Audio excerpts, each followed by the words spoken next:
Mas então, sem mais, vamos iniciar da seguinte maneira. Tá? Acredito que seja necessário fazer uma introdução para entrar na temática. Bom, faz algum tempo que nós nos dedicamos ao estudo da educação. Somos amigos, eu e o Frederico, que eu chamo de Fred, e já há um bom tempo, graças a Deus. E desse tempo a gente sempre acaba compartilhando os conteúdos que nós estamos estudando, né? E estamos investigando.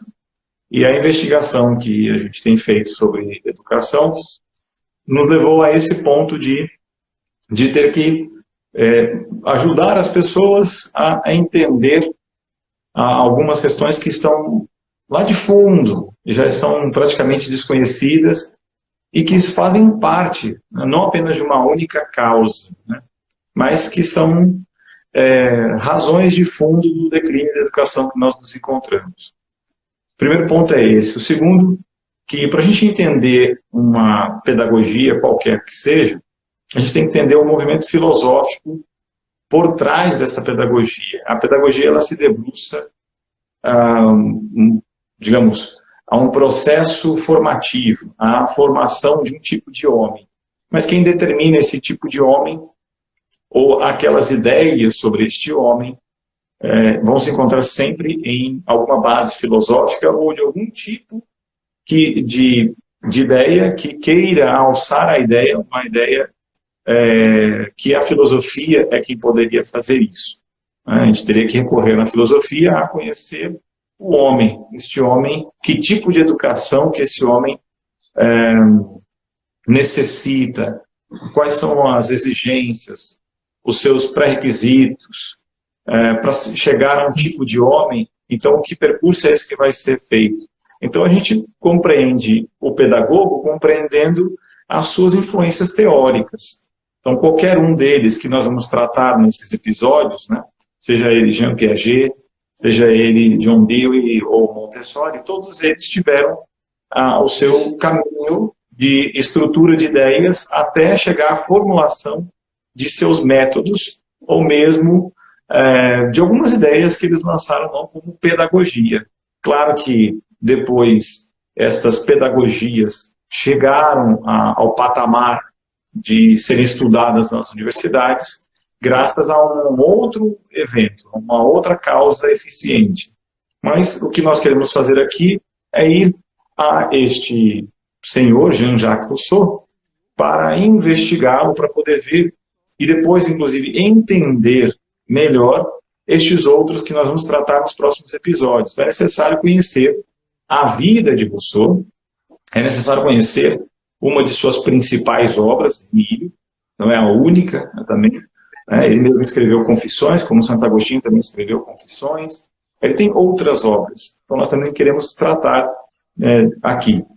E, além, então, disso, depois, claro, apontar algumas falhas bem evidentes do raciocínio, da ideia de pessoa que Rousseau trata na sua obra Emílio, porque a partir dela se inaugura uma nova formação humana, uma formação que descarta um problema antropológico, algo que ocorre no homem, isso é descartado. Ele inaugura aquilo que se chama naturalismo, o naturalismo pedagógico, já muito antigo, lá do tempo de Santo Agostinho. Santo Agostinho já tinha refutado a Pelágio sobre esta ideia naturalista, já muito bem definida, mas Rousseau é, dos tempos modernos, o grande naturalista que vai dar as bases de raciocínio para os pedagogos modernos. Então, tendo feito essa introdução, eu começo pedindo ao Fred do que nós queremos fazer. Eu acho que é importante, antes de entrar, ver diretamente a ideia de Rousseau, a gente entrar na vida dele. E entrar na vida dele porque os fatos da educação dos filhos dele tem um fato muito importante ali, uma influência também que ele mostra que foi nociva na vida dele também, de um livro que ele leu e que ele mesmo deixa registrado que ele fez mal, né? É interessante chamar a atenção disso. E também na própria vida dele nós temos certas influências de pessoas depois que ele conhece também, que vão influenciar a sua vida, né? Isso não é para eximir de nada, isso é para as pessoas compreenderem, porque nós estamos hoje não se fala de Rousseau, né? Mas se a gente não conhece essas ideias, não conhece o homem e suas ideias, pessoas não vão conseguir percorrer o caminho dos próximos episódios também. Então, eu passo a palavra para você, gostaria que pudesse, né, nos falar um pouco também da vida de Jean-Jacques Rousseau. Tá bem, obrigado. Então, nós vamos seguir esse percurso, vamos falar hoje da vida e, se der tempo, falar algo também, já começar a tratar da obra dele. E é um esquema clássico, inevitável, né? Vida e obra. Porque, na verdade, a vida de qualquer filósofo, ela tem um impacto direto na sua obra teórica, porque, em primeiro lugar, ninguém consegue adquirir a sabedoria se não for virtuoso. Isso é da filosofia clássica, quer dizer, Pitágoras, já nos seus versos áureos, já dizia que o caminho da sabedoria é necessário para adquirir, aliás, o caminho das virtudes é necessário para adquirir a sabedoria. E no caso de alguém que se pretende ser um educador, né, nós precisamos investigar se essa pessoa foi realmente bem educada, né, se ela se autoeducou. Né, porque é muito fácil dar pitaco na vida dos outros, né, se você não tratou de fazer o seu próprio dever de casa, né? Não fez a reforma da sua alma e agora quer reformar a alma alheia. É complicado, né? E tem mais uma questão, é que no caso da vida do Rousseau, ele teve a pachorra de escrever 2 autobiografias. Então, quer dizer, só esse fato, inclusive os especialistas em Rousseau falam que a vida do Rousseau deve ser entendida à luz da sua obra escrita e vice-versa. Então, ele queria que a sua obra escrita também fosse interpretada à luz da sua vida, né? Então, como você falou, uma das autobiografias que ele escreveu se chama Confissões, o que já nos dá uma pista do projeto intelectual que Rousseau tinha, que é inverter Santo Agostinho. A pedagogia de Rousseau é uma paródia do cristianismo, né? O demônio, ele não é criativo, ele só macaqueia. Então, a gente vai ver que todos os princípios da educação cristã são colocados de cabeça para baixo na obra do Rousseau. Mas, seguindo, então, aqui com algumas notícias biográficas a respeito desse sujeito, que nasce em Genebra, em 1712, e vem morrer em 1778. Então, ele está bem aí, ocupa a grande parte do século XVIII, né? E, como todo mundo sabe, é um filósofo dito iluminista, e as suas ideias foram importantes para a Revolução Francesa e todo o projeto da modernidade, né? Na área da educação, então, é um dos filósofos mais influentes. A gente vê que os pedagogos que surgem ao longo do século XIX e mesmo do século XX se dizem influenciados por Rousseau, né? Então, Rousseau nasce em 1712, na Suíça francesa. Ele pertence a um ambiente calvinista. Podemos lembrar aqui, né, de história, que Genebra é a República de Calvino, né? Calvino, lá no século XVII, instala ali uma república teocrática protestante, e Rousseau nasce nesse ambiente protestante, órfão de mãe, e é criado apenas pelo pai. O pai dele era um relojoeiro, um pequeno burguês, vamos dizer assim, e Rousseau é criado apenas pelo pai até os 10 anos de idade.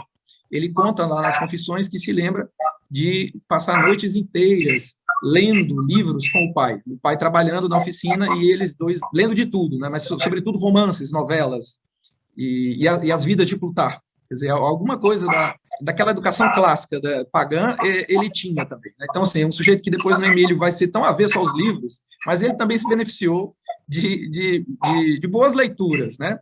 Algumas nem tanto, é verdade. Mas a gente vai comentar isso já. Bom, de fato, ele diz lá nas Confissões que alguns desses livros lhe fizeram mal, né? Porque ele diz aqui, deixa eu ver se eu acho aqui exatamente no texto das Confissões, achei interessante esse aspecto que você comentou, aqui é no livro 1 das Confissões, ele diz assim: em pouco tempo, graças a esse método prejudicial, quer dizer, das leituras, eu conquistei não somente uma grande capacidade em ler, mas também em compreender a mim mesmo, mas também uma compreensão das paixões extraordinárias para a minha idade. Rousseau, como eu dizia, foi criado pelo pai até os 10 anos de idade, mas aí acontece uma pequena tragédia, que o pai dele se envolve numa briga e acaba ferindo o seu desafeto. E por causa disso, é obrigado a fugir de Genebra. Então, o menino Rousseau fica sozinho na casa de alguns parentes. E é um período difícil na vida do Rousseau, na sua adolescência, porque ele começa a viver de casa em casa e enfrenta problemas financeiros, falta de dinheiro, passa por alguns empregos instáveis e tudo, alguns conflitos e desordens, e então ele foge para Saboia. Saboia, né, para quem não lembra, é o Ducado de Saboia, na época, fica ali entre a França, Mônaco, ao sul de Genebra, né, noroeste da Itália. Tá? E lá, Rousseau recebe a ajuda de um pároco em Savoia. Esse detalhe é muito importante na vida dele, gravem essa informação. E esse pároco, tá? Como eu disse, Rousseau era protestante, foi criado num ambiente protestante, né? E esse padre que lhe dá amparo em Savoia, ele ali um jovem abandonado, por assim dizer, o encaminha a uma jovem viúva, a famosa Madame de Warrens, que dá todo um apoio para Rousseau, um apoio financeiro e intelectual, inclusive. Ela o encaminha para o Instituto dos Catecúmenos de Turim, e Rousseau se faz batizar católico. Tá? Mas foi um batismo católico sem convicção, tanto que depois ele vai abjurar da fé católica. A gente vai ver esses detalhes. É como também abjurará até mesmo da fé calvinista. Mas então, lá em Savoia, ele conhece essa viúva que lhe dá abrigo, que lhe dá amparo, e ele passa ali a viver às custas dela. Ela lhe dá dinheiro e tudo, e é um período muito tranquilo na vida dele. Felizmente, ele teve alguma paz ali no fim da sua juventude. E ele conta que, inclusive, foi um período de muita leitura. Tá? Leituras sem muita ordem sistemática, quer dizer, ele lia um pouco de tudo, sem muito método, mas de tudo, de todos os autores modernos. Ele, quer dizer, lê Hobbes, lê Locke, né, lê os cientistas franceses, que são aqueles filósofos médicos que tendem a reduzir toda a compreensão da alma humana a uma noção fisiológica, né, da alma e tal. E esses são os autores que o Rousseau lê, tanto erraticamente. Ele não conhece os medievais, não conhece a filosofia clássica. A gente fica sabendo disso porque, quando ele se refere a esses autores, ele não chega a citar nenhuma frase de um livro sequer desses pensadores medievais ou antigos. Né? Então, ele apenas se refere a eles com jargões, com clichês, com difamação e tudo. Então, ele não teve assim uma formação completa, né? Bom, em 1740, estamos aqui, Rousseau tem 28 anos de idade, tá? E ele vai para Paris, justamente às custas dessa tal Madame de Warrens, que o está sustentando. E lá em Paris acontece um primeiro fato aqui importante, digno de nota, para a questão da sua carreira como pedagogo. Deixa eu pegar aqui muito interessante, vejam, essa obra é o Dicionário de Rousseau, tá? É uma obra elogiosa que é Rousseau e tal. Foi publicado pela Joyce A. Então, veja só, no verbete educação do dicionário, encontramos a seguinte informação. Em 1740, através dos préstimos da senhora de Warrens, que eu citei, foi oferecido a Rousseau o cargo de preceptor dos 2 filhos de Jean Bonnet de Mably, um nobre chefe de polícia em Lyon. Segundo todos os depoimentos, Rousseau não era muito bem sucedido como preceptor. Faltava-lhe a necessária paciência e a capacidade para conquistar a confiança dos seus pupilos. Ver Confissões, livro 6º. Então, essa foi a primeira experiência de Rousseau como educador, que não deu muito certo. Então, ele, em comum acordo com o seu patrão, ele se demitiu do emprego 1 ano depois, né? E voltou a morar com a senhora de Warrens antes de seguir para Paris em 1742. Bem, nessa hora, nesse momento que ele está em Paris, é que ele conhece, então, os enciclopedistas, que eram os outros filósofos iluministas, Diderot, d'Alembert, todo esse povo, e ele vive ali de transcrever partituras. O Rousseau era músico, e era assim que ele ganhava algum dinheiro na vida, algum trocado, né? Quando ele não estava sendo sustentado por alguma viúva, né? Há, inclusive, alguém que diga que Rousseau, em vários momentos da sua vida, ele foi, desculpa o termo, gigolô, tá? Ele viveu às custas de senhoras. E quem diz isso não sou eu, tá? É o grande historiador Jules Michelet, que escreve a Histoire de France, e ele diz que Rousseau, o temperamento de Rousseau e a sua obra nasceu do seu convívio com as mulheres. Ele teve uma vida muito errática, né? Depois nós vamos, já vamos contar o detalhe do relacionamento dele com a mulher com quem ele teve filhos. E você veja, né, o pensamento de um autor nascer da sua convivência com várias mulheres, assim, não é algo assim, muito auspicioso, né? Tá? Mas é o que temos para hoje, né? Na vida de Rousseau. Então, nessa época também ele escreve alguns melodramas e comédias. Esse é um fato importante também, porque Rousseau ele é mais literato, mais escritor do que filósofo, tá? E ele vai trabalhar 1 ano com o embaixador da França em Veneza, certo? E ele conta isso nas suas autobiografias, as suas autobiografias são as maiores fontes de informações sobre a sua vida. E ele é demitido por insolência desse emprego, tá? Ele tinha uma dificuldade de convivência muito grande, tá? Isso ele mesmo conta, e os seus convivas, também os contemporâneos de Rousseau, dizem que ele era um sujeito retraído, recalcado, complexado. Então, é por causa disso que ele elaborou toda aquela teoria de que a sociedade é malvada. Tá? É porque ele tinha dificuldade de se encaixar na sociedade. Então, ele tinha origem pobre, ele não tinha título de nobreza, né? Tinha algum talento intelectual e tal, então ele se sentia meio deslocado, um pouco complexado, e por aí ele teoriza que a sociedade, as instituições humanas são perversas, né? Enquanto o homem, esse não tem pecado original para ir, né? A gente vai entrar nesse ponto. Mas eu não entendo como é que, sendo os homens todos bons, quando se juntam, ficam maus, né? Esse é um problema de lógica, mas, bem. Nesse momento da vida dele em Veneza, é que ele conhece e se apaixona pela costureira Teresa Lavasseur, com quem ele tem 5 filhos, certo? Mas Rousseau, ele admite isso, que ele não criou nenhum dos 5 filhos que ele teve. Ele colocou todos no orfanato, tá? É o orfanato dos Trovatelli, em Veneza. E aí, você procura assim, uma justificativa para isso, que o sujeito escreveu o Tratado de Pedagogia que influenciou o Ocidente, a partir do século XIX, e teve 5 filhos, e colocou os 5 no orfanato e não criou nenhum, né? Qual é a justificativa que esse homem tem para me apresentar? Então, a gente vai pesquisar aqui nas Confissões, e ele simplesmente diz laconicamente: c'était l'usage du pays. Era o costume local. Quer dizer, quando é para se eximir de uma responsabilidade grave de pai, ele, então, se escora nas instituições humanas, né? Quer dizer, é de uma cara de pau enorme. Quer dizer, esse homem é que elaborou o grande tratado de pedagogia que vai influenciar os pedagogos a partir do século XIX. Bom, Fred, um comentário disso daqui, só para refutar essa colocação que ele deixou registrado na sua vida. Você vê que ele deu as bases da Revolução Francesa, mas ele nem chegou a assisti-la. Ele morreu dentro do século XVIII e morreu no início do século XVIII, em 1719, São João Batista de La Salle. E La Salle, em 1688, ele fez a primeira escola em Paris.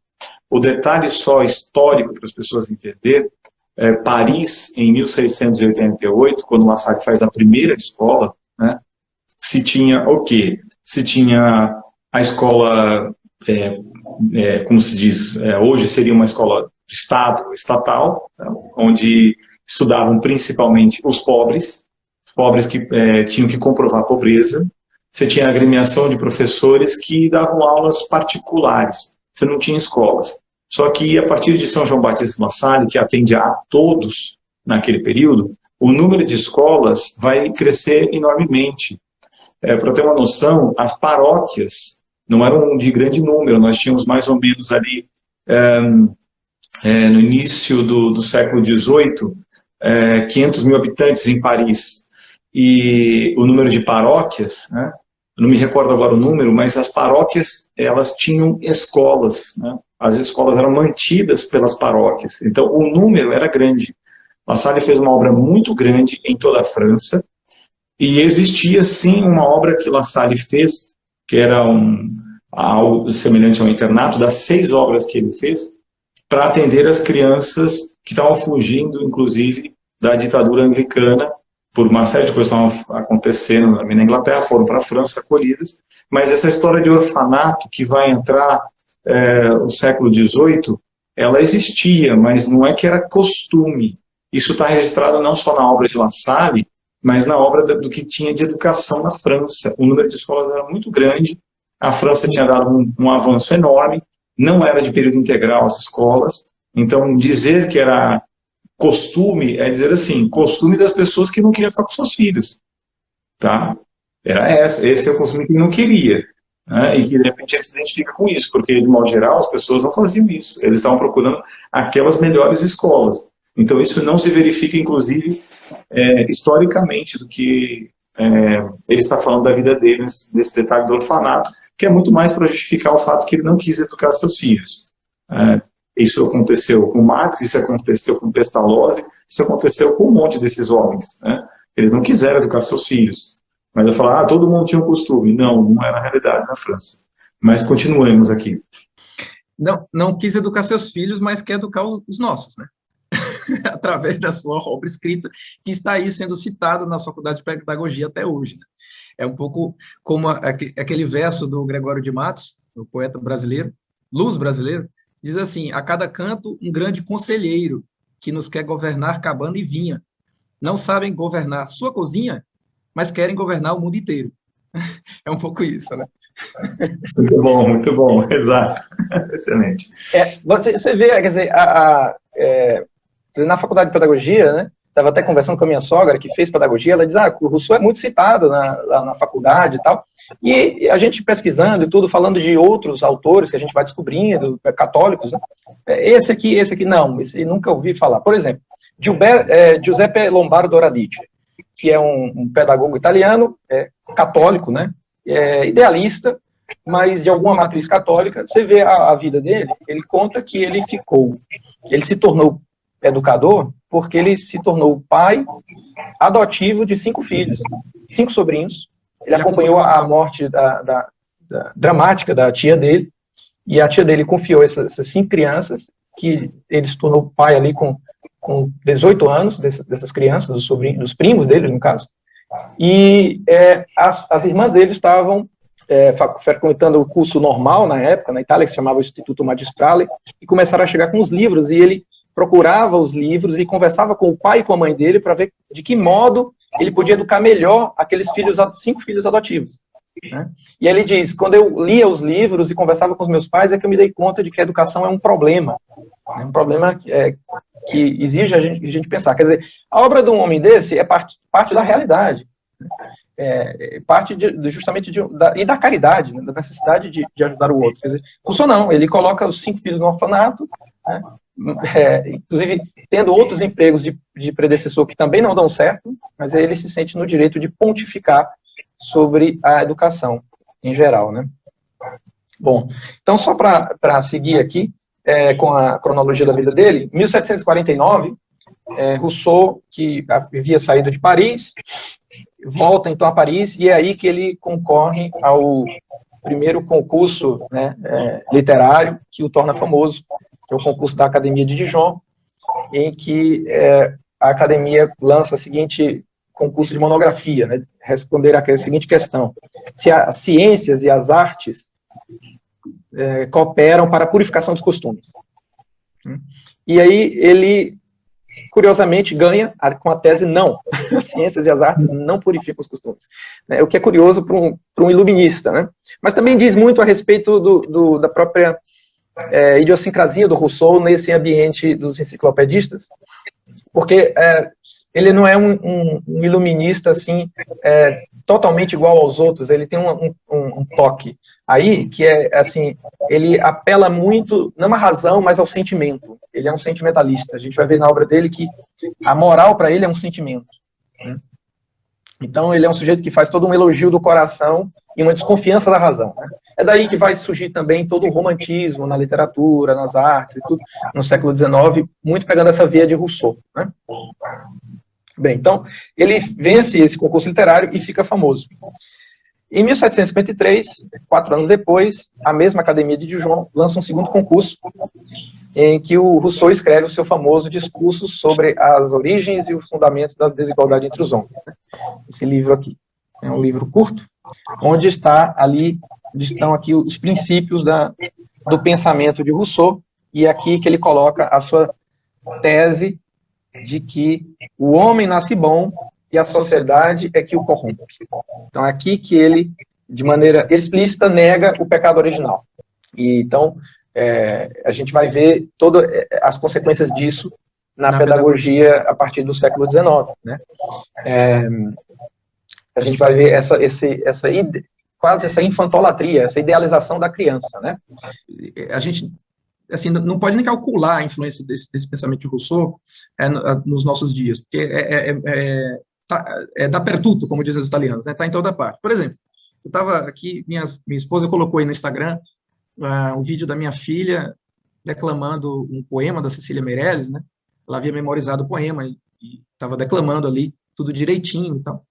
E aí uma pessoa conhecida da família disse: que tortura fazer isso com uma criança, né? Ensinar um poema decorado e tal, né? Isso é maldade, a criança tem que brincar, não sei o quê. Isso é Rousseau puro, né? Uma pessoa dessa, inclusive essa pessoa que fez esse comentário, não tem filhos, por acaso, e não sabe que se você torturar uma criança, ela não vai conseguir decorar o poema. Isso é típico de uma pessoa que não conhece criança. E ao contrário, ela estava decorando feliz, ela estava feliz por conseguir vencer esse desafio, né? Então, isso é bem Rousseau e é bem o Emílio, né? É não dar leituras, não dar obras clássicas, não treinar a inteligência, deixa tudo solto, tudo livre, laissez-passer, laissez-faire. Bom, isso é o detalhe que a pessoa fez esse comentário a respeito da tua filha e da tua casa, mas provavelmente eu não o conheço, mas provavelmente ele nunca deve ter estado na sua casa e conhecido você e tua esposa, porque eu já o conheço já faz um tempo, e eu lembro no dia que estive com você, quando você morava ainda no Brasil, e me lembro o ambiente alegre dos seus filhos, ali pequeninos ainda, ouvindo você tocar, você declamando, você compondo poesia, enfim, eles convivem com você que pensa assim, vive assim alegremente, então claramente vai marcar a educação deles. Então olha a tortura, na verdade você não está ensinando uma coisa para o seu filho que você não está fazendo, você estava transmitindo para ele algo que eu já conheço há algum tempo, que é seu, e se ela está expressando isso, é a alegria de ver os pais que assim são. Então essa pessoa é como as pessoas às vezes no Instagram, elas deduzem coisas sem conhecer as próprias pessoas, né?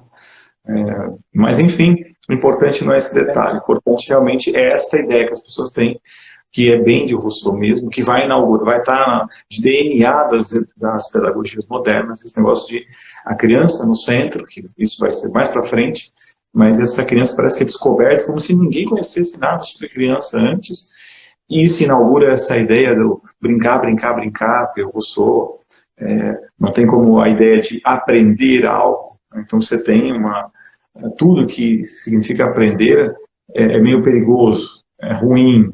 Então, essa ideia aqui desse rapaz, dessa pessoa que fez esse comentário no teu Instagram, isso está na vida de Rousseau. É isso, é ele realmente colocando isso para frente.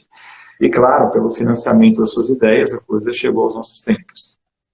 Sim, e assim, é uma pessoa que talvez nunca tenha lido Rousseau, mas o pensamento russoniano, ele fica no ar na sociedade, ele está impregnado na cultura. Então, é aquela coisa que você já não sabe nem de onde é que veio essa ideia, mas está em Rousseau, né? E justamente é Rousseau, como você bem pontuou, professor, que inaugura essa ideia de que nós não podemos olhar a criança do ponto de vista do adulto, né? O inventor da pedagogia alunocêntrica foi o Rousseau, né? Agora, a gente vai ver que existe uma malandragem aí, né? Quando a gente estiver tratando do Emílio, eu vou em cima exatamente o que ele escreve no Emílio, você vê que ele não pensa bem assim. E esses revolucionários, eles só pensam assim quando convém, né? Porque se fosse assim, você proteger o mundo da criança e tudo, por que eles estão querendo introduzir a educação sexual nas escolas? Então, não é sincero isso. Então, se é para respeitar a idade da criança, vamos respeitar, né? Só podemos falar de sexualidade mais tarde, os pais vão falar, né? Mas existe uma malandragem aí na tal história da educação negativa. Depois a gente pode aprofundar, mas a educação negativa não é tão negativa assim. o predecessor tem o controle. Então, é assim, é como o Instagram, que é muito livre, né? Mas se você for falar determinadas coisas, aí, desculpa, em nome da democracia, temos que cortar a sua voz. Né? Então, essa linguagem, é a linguagem do demônio, que é a linguagem da serpente bífida, né? Eles jogam com esses paradoxos. Inclusive, quando você vai cobrar a coerência do Rousseau, assim, ele não é um sujeito para nada coerente, né? Ele tem sempre essa coisa escorregadia, assim, né? Ele desliza rapidamente para o outro lado. Aí ele se safa aqui, ó, no Emílio, aqui no primeiro livro, ele diz assim: ah, meus leitores, perdoai os meus paradoxos. É necessário fazê-los de vez em quando se reflete. E eu prefiro ser um homem de paradoxos do que um homem de preconceitos. Quer dizer, quando você está entrando em contradição. Aí diz, não, mas eu sou... Entendeu? Eu prefiro ser essa metamorfose ambulante do que ter aquela velha opinião formada sobre tudo. Mas você não é um filósofo, cara? Você não tem muita coerência? Não, veja, a gente tem que aderir aos paradoxos. Muito bom, muito bom. Continuando, então, nos fale daquele momento do segundo concurso de Rousseau, lá em 1753, lá.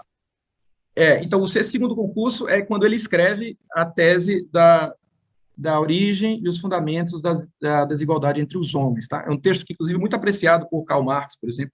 E aqui está o princípio da filosofia do Rousseau, de que não existe pecado original. O homem nasce bom e a sociedade o corrompe. Que a gente sabe de onde veio essa ideia. Essa ideia vem do fato de que ele é um anti-Agostinho. Ele está colocando todo o projeto agostiniano de cabeça para baixo, está invertendo.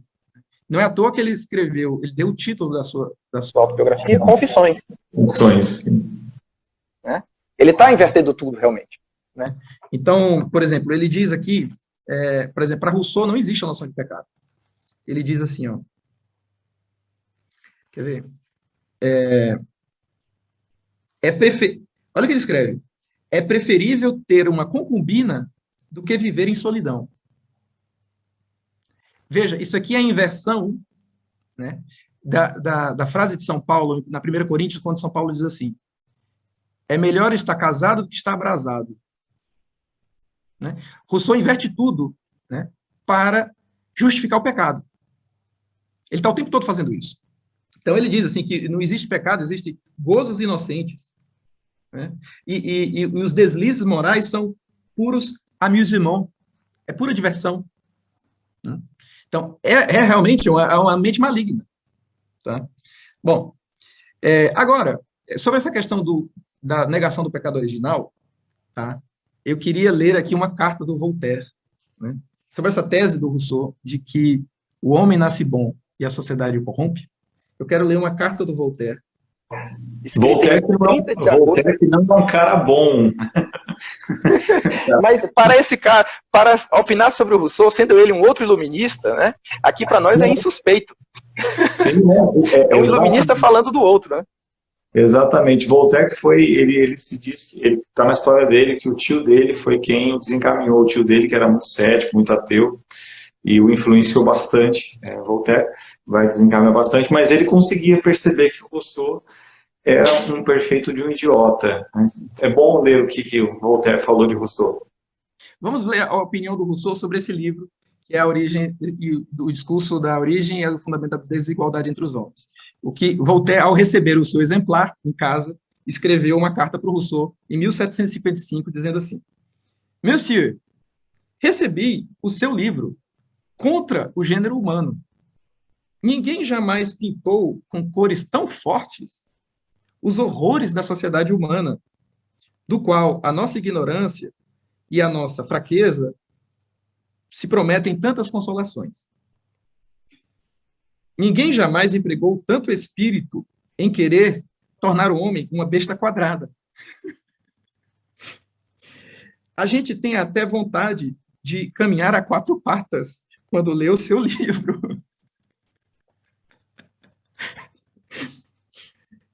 Apesar disso, como já faz mais de 60 anos que eu perdi esse hábito,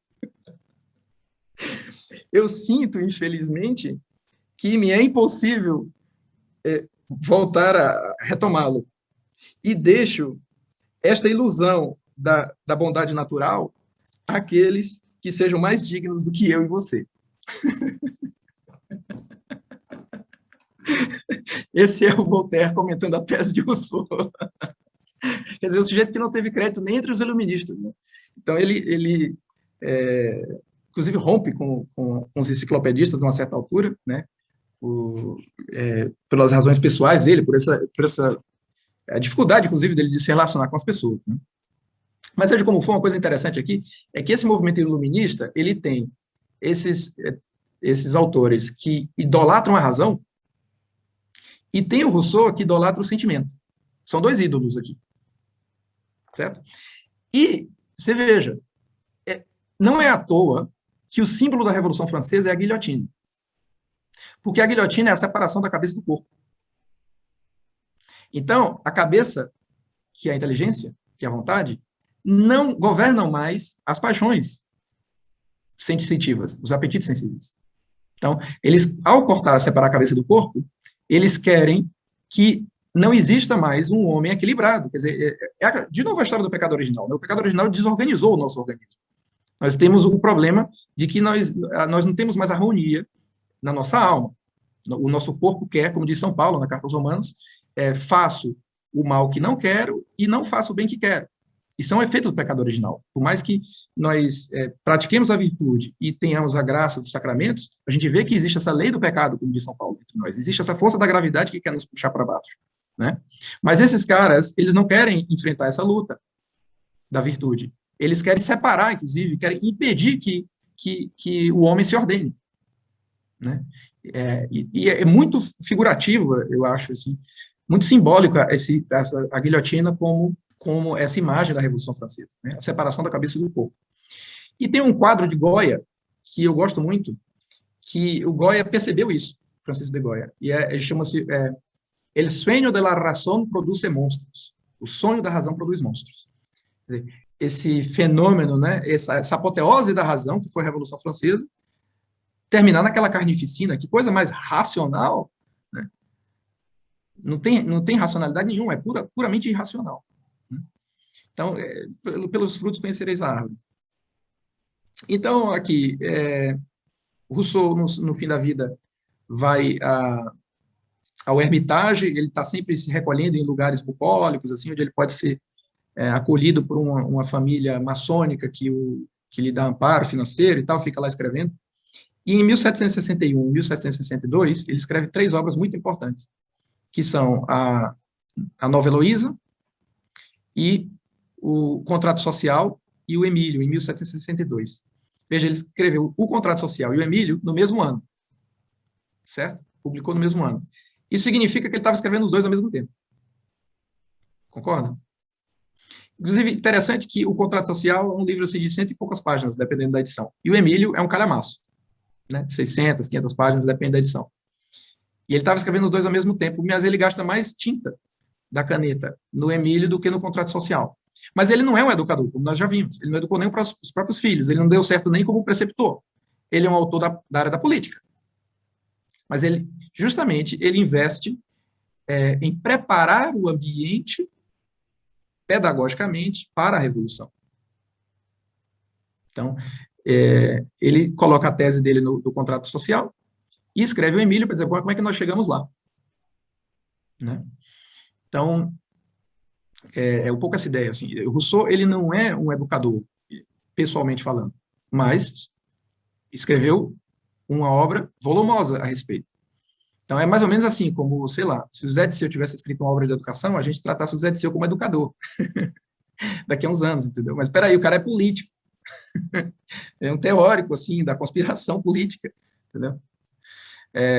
Não dá para respeitar Rousseau como educador. Porque ele mesmo não se educou, ele era um sujeito que nem chegou a casar direito, teve um relacionamento precário com uma costureira, teve 5 filhos, colocou todos no orfanato. Né? Foi preceptor de algumas famílias, também não deu certo.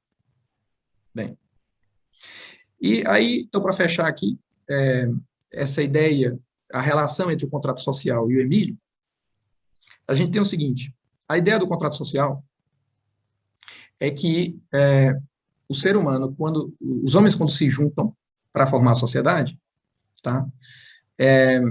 Eles abrem mão da sua liberdade, pelo estado de natureza que ele imagina, hipoteticamente, os homens eram livres.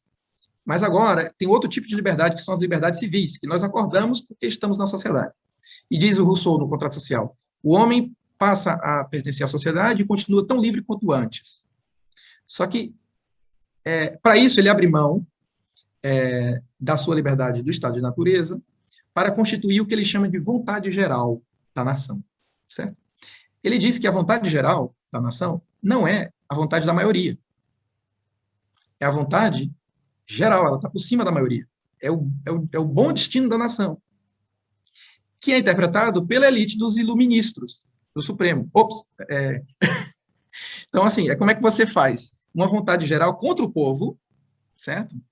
Interpretada por uma elite de iluminados que vai guiar o povo, mesmo contra a vontade do povo. Então, isso que a gente está vendo hoje, né, no Supremo, o ministro Alexandre de Moraes, Barroso, fazem o que querem, não há limites. Eles estão falando em nome da vontade geral. Mesmo que a maioria da população, se 198 milhões de pessoas forem para a rua, eles continuam sendo os iluministas, os iluminados, intérpretes da vontade geral. Eles sabem o que é o bem do povo.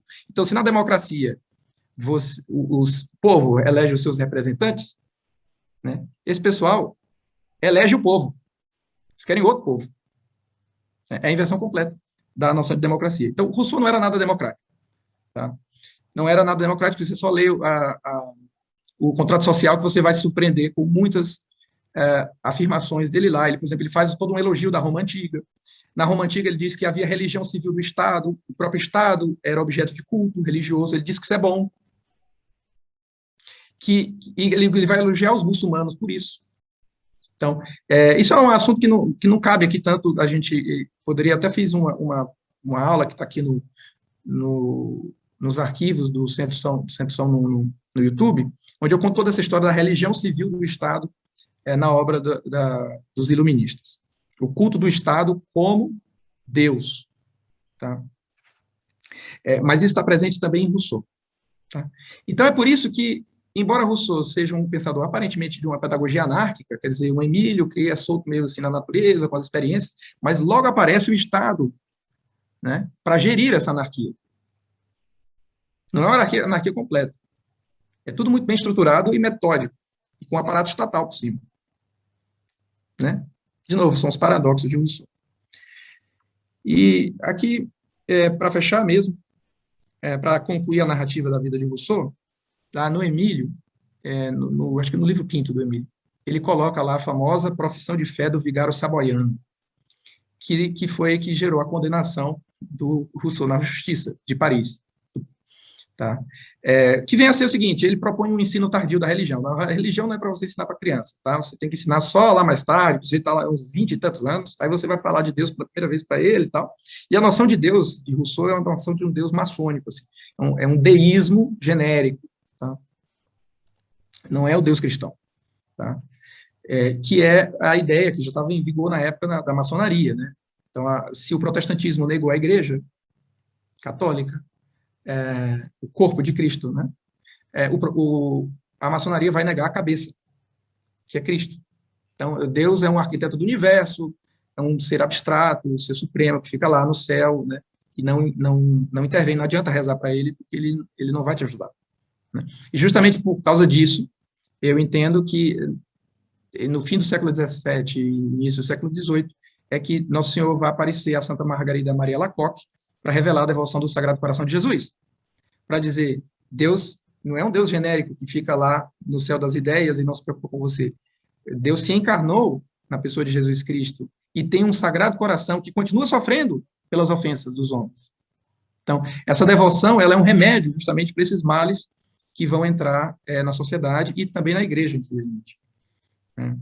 Então, Emílio é condenado pelo Parlamento de Paris, que ordena a prisão de Rousseau, e o Rousseau foge para a Suíça, para a sua cidade natal, Genebra. Mas os próprios calvinistas ficam escandalizados com a profissão de fé do vigário saboiano, com essa religião maluca do Rousseau. E lá ele é condenado de novo. Ele tem que fugir da Suíça. E quem dá a mão nessa oportunidade é o filósofo David Hume, na Inglaterra. O David Hume chega a conseguir até uma pensão do Estado para o Rousseau. Mas o Rousseau, como eu disse, vocês estão lembrados, ele era um sujeito neurótico, e tinha mania de perseguição, e ele não se relacionava bem com as pessoas. E ele começa a achar que o Hilme vai entregá-lo aos inimigos. E o Hilme disse, não, cara, que isso, não vou fazer isso, eu já te mandei vir para cá, estou dando apoio a você, eu consegui uma pensão para você, mas não teve jeito, o Rousseau fugiu de lá. Fugiu da Inglaterra e voltou para Paris, contra tudo e contra todos, por causa da Teresa Lavasseur, aquela costureira. Né? E aí que ele vai morrer, 8 anos depois, não sem antes completar suas autobiografias. Ele vai morrer na casa de um admirador maçônico. Tá? Aqui a gente encerra a vida do Rousseau. Acho que consegui respeitar o tempo, né? Sim. Então, só mais uma citaçãozinha, e aí já passa a palavra para o senhor, professor Felipe, sobre, já que a gente está falando do fim da vida do Rousseau, a gente encerra hoje o capítulo sobre a vida dele, e aí na próxima live a gente começa sobre a obra. Vamos ler aqui alguns trechos de fontes primárias do Rousseau, tá? O que ele achava dele mesmo, Rousseau por ele próprio, né? Rousseau par lui-même. Então, no livro das Confissões, tá? Ele diz assim, no livro 1, aliás, aqui na carta a Malesherbes, um autor com quem ele se correspondia, ele diz assim, eu conheço os meus grandes defeitos e sinto vivamente todos os meus vícios. Contudo, vou morrer cheio de confiança no Deus Supremo e completamente convencido de que, de todos os homens que eu conheci na minha vida, nenhum foi melhor que eu. Bom, no diálogo, ele tem um livro chamado Diálogos. No primeiro diálogo, ele diz, eu me sinto melhor e mais justo do que qualquer homem que eu tenha jamais conhecido. E no livro das Confissões, ele diz, moi seul, né? Eu sinto meu coração e conheço os homens. Eu não fui feito como os outros homens que eu já vi, e ouso que não fui feito como outros que jamais existiram. Se eu não sou melhor, pelo menos eu sou diferente. E agora a parte mais escandalosa, que aqui nas Confissões, no livro 1, ele diz, quando soar a trombeta do juízo final, eu irei, com este livro na mão, está se referindo às Confissões, apresentar-me diante do soberano juiz, e vou gritar muito alto. Eis aqui o que eu fiz, o que eu pensei, o que eu fui. Que cada um desses outros, se referindo aos outros homens, diante do juízo de Deus, descubra, por sua vez, o seu coração ao pé do teu trono, com a mesma sinceridade que eu. E vamos ver se algum deles se atreve a te dizer, eu fui melhor que Rousseau. Que tal? Esse é Rousseau. Então, para mim, o catecismo diz o seguinte, você está presumindo da salvação, isso aqui é pecado do Espírito Santo. Estou errado, professor Felipe? Não, é impressionante porque me fez lembrar nesse relato, essa parte final que ele está falando da biografia, eu não conhecia, não cheguei a ver como foi o final da vida de Rousseau, mas é interessante que me fez lembrar, estava dando aula esses dias de um texto de Hugo de São Vítor chamado A Substância do Amor, que pode ser encontrado no site cristianismo.org.br, A Substância do Amor.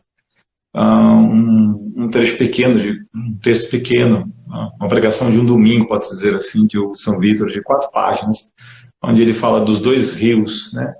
O rio, para falar do amor, ele vai falar que há um amor de cobiça, né? E há um amor de caridade, e o coração está no meio, né? E ele vai falar que mesmo sendo mal, há um tipo de amor, né? Mesmo o mal é amado, né?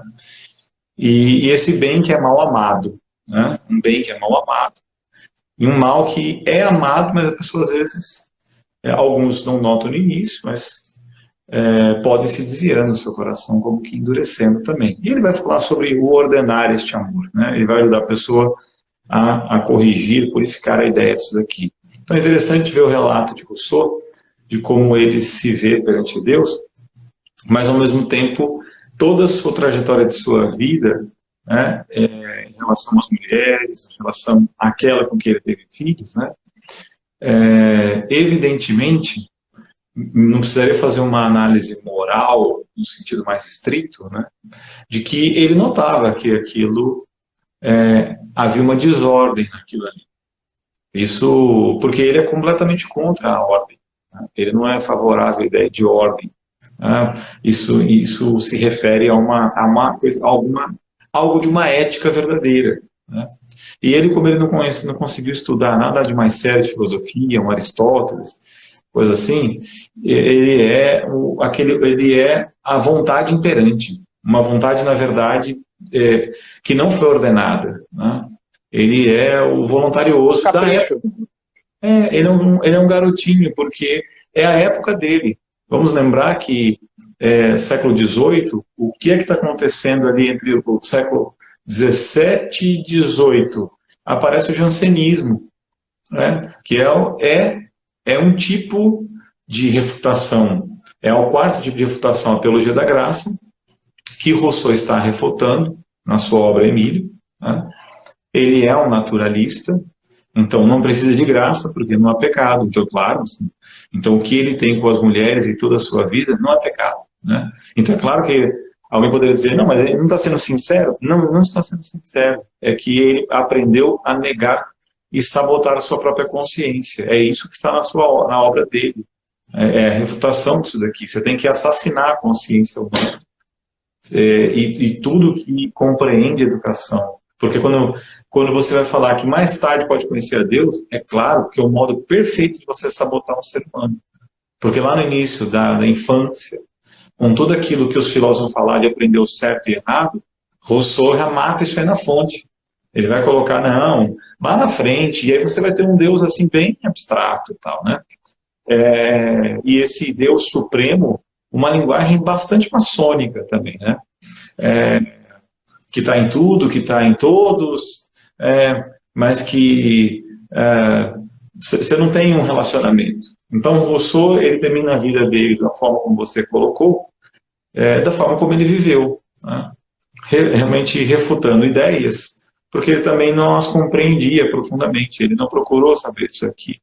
Ele é um erro incrível e, claro, como ele era um voluntarioso, serviu muito à Revolução. As bases do que vai ser educação laica, né, no período da Revolução Francesa, aqueles 5 anos mais duros da Revolução Francesa, que depois dele vai nascer uma escola, inclusive, uma obra da Revolução Francesa, que é uma escola ideal, né, do raciocínio da Revolução Francesa, e vinha com aqueles ideais também, como que um DNA, esse DNA que está nos nossos dias de hoje. Então, por isso que mesmo que a gente deixe para a semana que vem, eu acho que valeria a pena a gente adentrar ainda aqui para dar um gostinho da obra principal de Rousseau, que é Emílio, né? Que eu também me dediquei a estudar essa obra, porque como a gente acaba conhecendo o raciocínio de Santo Agostinho, e ler Emílio, que não é uma obra, sinceramente, assim, ela não é uma obra pedagógica, não é uma obra filosófica, ela não tem nada disso, ela não tem esse caráter, né? E é super uma ficção. Exatamente. É uma ficção que, como muitas outras, serviram de base para períodos bastante revolucionários. Então, a gente tem aqui ainda... Bom, temos aí uns 15 minutinhos. Valeria a pena, acho que a gente... Poderíamos ler o primeiro parágrafo do Emílio, que tem uma coisa interessante. Já no primeiro parágrafo. Vamos lá. Olha só. Ele diz assim, ó. Tudo é bom saindo das mãos do autor das coisas, mas tudo degenera nas mãos dos homens. Então, de novo, aqui ele está começando por negar o pecado original, né? Porque ele diz assim, que o homem obriga uma terra a nutrir as produções de outra, uma árvore a dar frutos de outra, mistura e confunde os climas, as estações, mutila seu cavalo, o seu escravo, transtorna tudo, desfigura tudo, ama a disformidade, os monstros, não quer nada como fez a natureza. Quer dizer, essa noção aqui é da natureza. Essa noção de autor das coisas não é Deus, o Deus cristão, né? Ele não está falando aqui da noção da Santíssima Trindade, que Deus criou tudo e aí veio o pecado e tudo corrompeu. Ele não está falando disso. Ele está falando de uma noção de natureza deificada. A natureza é um ídolo. Tá? Então, assim, o que ele está dizendo aqui é que, digamos assim, O Rousseau, essa ideia aqui está bem presente hoje, inclusive na igreja, infelizmente, uma noção ecologista, né, que sacraliza a natureza. Né? Então, o homem é um ser que na natureza no sentido físico mesmo, ele só provoca males à natureza. Tá? Então, veja, as consequências disso são muito até imprevisíveis. Tem esse livro aqui, que foi editado pela editora Eclésia e Catequeses, né? Poder Global e Religião Universal, do Monsenhor Juan Cláudio Sanaúrra, onde a gente encontra uma conferência do Leonardo Boff, tá? Onde ele diz exatamente o que o Rousseau está dizendo aqui no Emílio, que é a origem de todo esse culto da natureza, esse ecologismo sagrado. Né? Rousseau anteviu já a Pátria Mama. Tá? Olha só o que diz o Leonardo Boff. Nós formamos uma humanidade única, somos parte da Terra, somos a própria Terra, que em um momento de sua evolução começou a sentir amar. A espécie humana está condenada a fazer o que faz porque é um parasita da Terra. É muito melhor para a Terra que esse câncer, o homem, desapareça. A Terra pode continuar tranquila, devolvendo outra forma de vida. A infraestrutura biológica é candidata a nos suceder porque é portadora de uma espiritualidade. Aí vai, Leonardo Boff continua com essa ideia. É o que o Rousseau está dizendo aqui, no Emílio. Que o homem obriga a Terra a nutrir as produções de outra, uma árvore a dar frutos de outra. Quer dizer, o homem faz a plantação, né, explorando a exploração capitalista até na pobre árvore. Né? Mistura e confunde os climas, as estações, transtorna tudo, desfigura tudo. Ama a deformidade, os monstros. Quer dizer, Rousseau está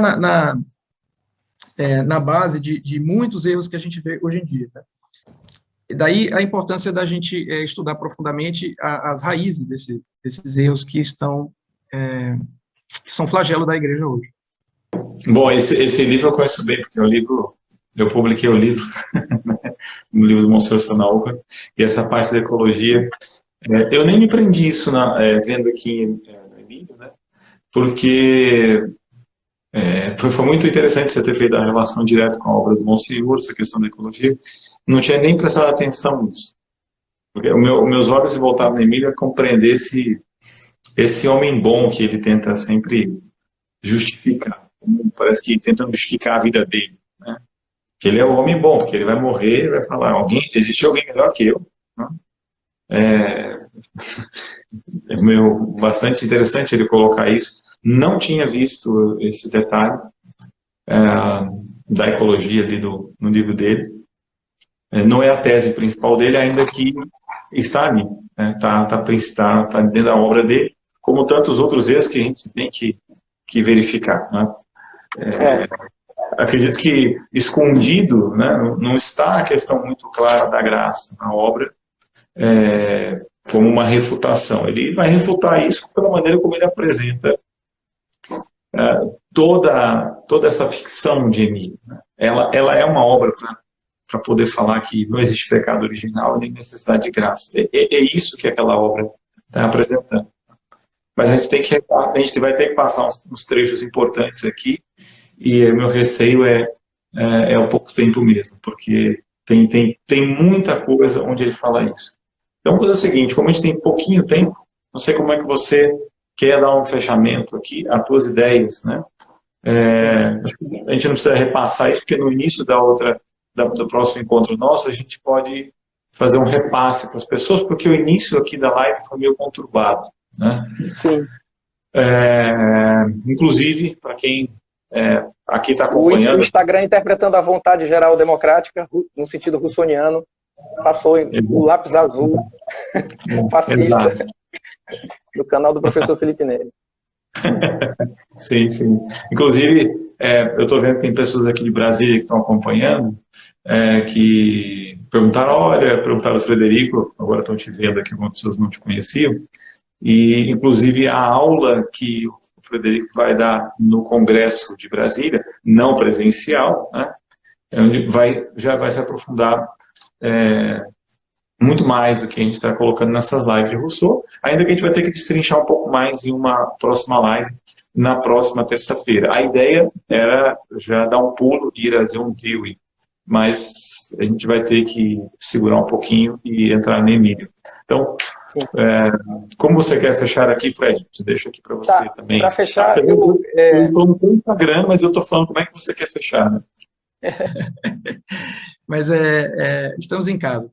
Então, eu fecharia com o seguinte, com uma observação, que foi uma pista que o senhor mesmo me deu, lendo aqui esses autores, eu comecei a perceber que Rousseau tinha uma influência nos outros pensadores que vieram depois dele, né? Se você pega um livro de história da pedagogia, parece que ele é mais um autor entre outros, né?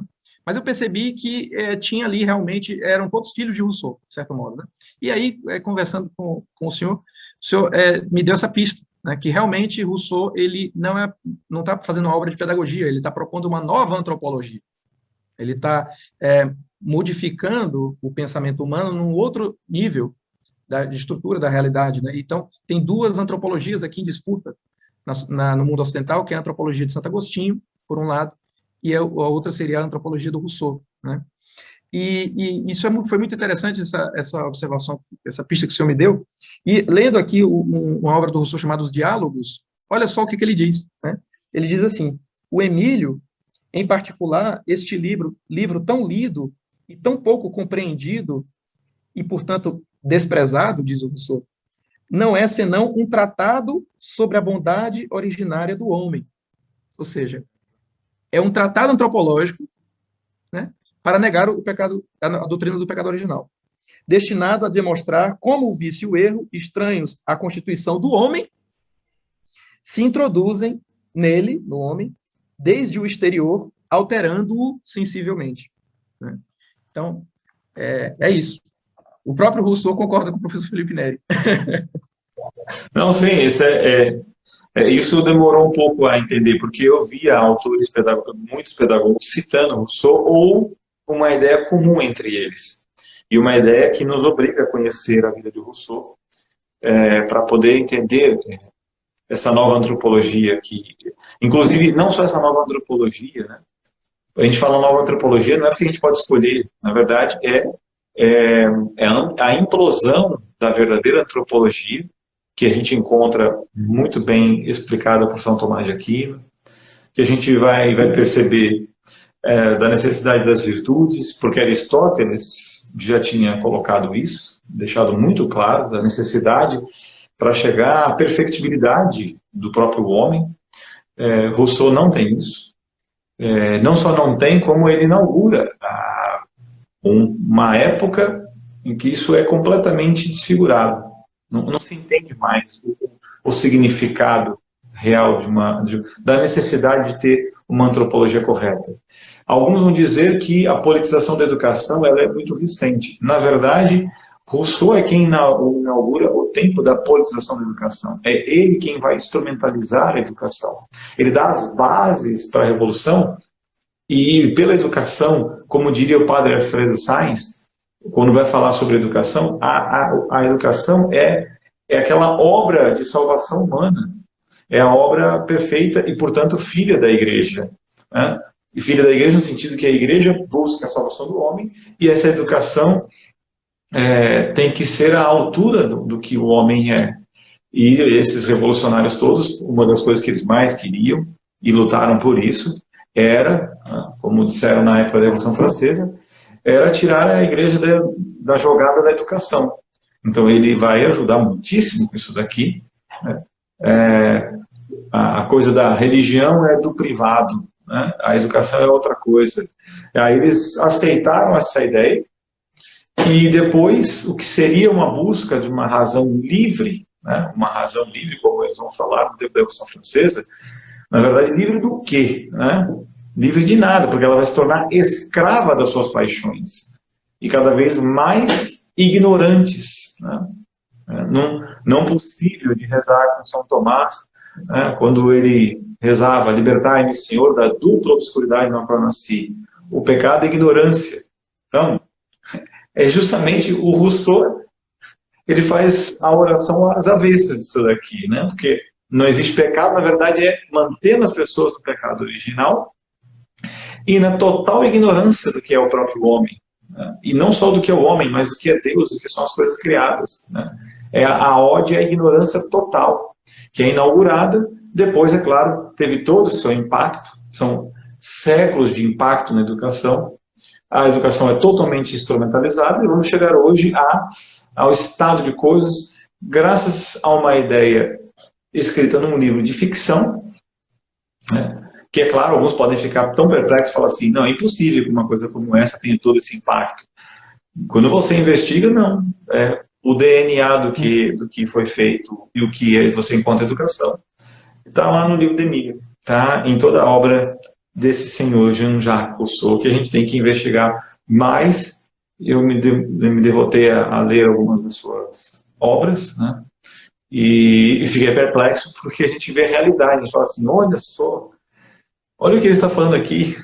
Aqui, ele é exatamente o que está acontecendo agora. Ele é um visionário nesse sentido, né? Porque, inspirado por suas paixões, né, escreveu essa obra e nos prejudicou a todos, né? Então, eu gostaria de vê-lo realmente no juízo final, ele com a sua obra, fazendo como ele disse que ele faria, né? Se houve alguém melhor. Interessante, né? Eu creio que a gente vai assistir isso também. O juízo final vai ser para todo mundo, né? Mas, bom, eu queria te agradecer, Fred, por esse tempo aqui juntos, né?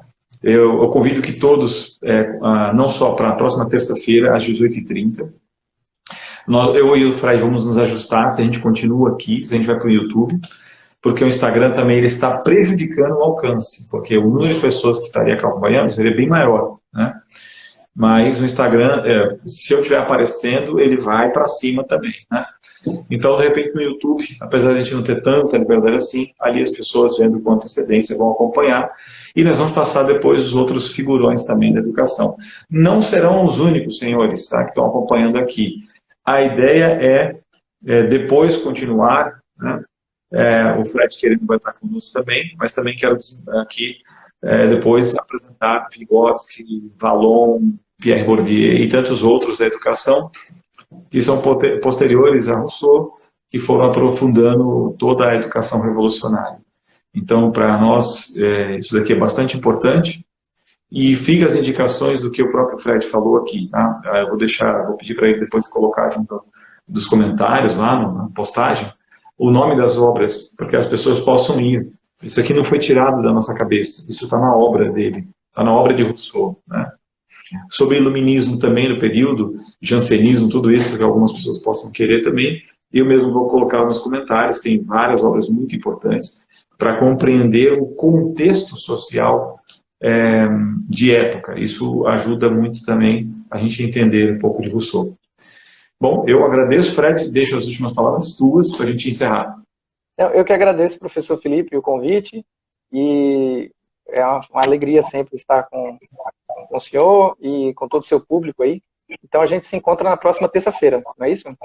Para dar continuidade ao Rousseau, agora tratando mais detidamente sobre o Emílio. Perfeito. Muito bom. Então até Fred, um grande abraço, foi bom te ver, e um abraço aqui para todos. Ajudem a compartilhar aquela live. O Fred vai deixar salvo, e aí depois vocês repassem mais para as pessoas também. Tá bom? Um abraço, gente. Grande abraço, Fred. Até logo, professor. Tchau, tchau. Até mais. Tchau, tchau.